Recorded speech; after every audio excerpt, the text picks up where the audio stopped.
mayda chuyda biznesdan zerikib, seriyozli biznes qilaman degan akalar uchun Qashqadaryoga ketyapti. Bo'pti, brat.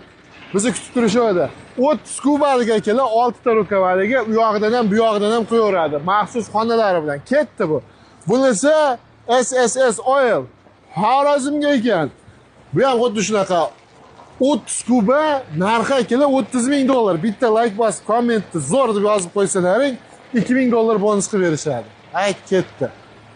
Zafar Oil. Xo'p, qo'shimchasiga xonalari bor. 6 ta rukavadan tashqari maxsus ukam biznesga gap bo'lishi mumkin emas. Faqat 30 kubalikning narxi sal menga qimmatroq desangiz, mana $15,000 ga 14 kubaligi bor. Bunga ham aka 2 xil benzinni tiqib, kuniga $100 xotirjam soqqa qilsangiz bo'laveradi. Xohlasangiz alohida budkacha ham yoniga qo'shib berishadi.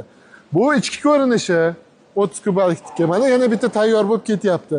Yo'mkislarda xohlasangiz aka 1000 kubaligini ham yasab berishaveradi. Qozog'iston, Qirg'iziston, Tojikiston, Rossiyagacha muammo yo'q. Sotiladi, olib borib ham beriladi. Kerak bo'lsa ishlatib ham berishadi. Farg'onada yangilikda udar akalar, mana propan yo'mkis yuqori bosimda ishlaydigan, mana traktor svarka apparati qaranglar, robot ekan bu. Bu alohida o'zida bitta mavzu qilsa bo'ladi. Propan yo'mkislarda o'zimizda ishlab chiqarilyapti ekan, 5 kubadan 100 kubagacha bo'lgan leboy razmerida tayyorlab berishaveradi.